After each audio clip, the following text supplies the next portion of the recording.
السلام عليكم. النهارده هنشوف مع بعض ازاي نعمل خلفيات جميلة بالالوان تنفع في مجالات كتير في الاعمال اليدوية.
دي اشكال الخلفيات اللي اتعملت معانا النهارده، وممكن نكتب عليهم زي ما شفنا، وممكن نعمل استنسل عليهم.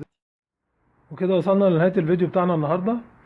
لو عجبكم الفيديو ما تنسوش اللايك والشير والسبسكرايب وتفعلوا زر الجرس عشان يوصلكم كل جديد. في امان الله.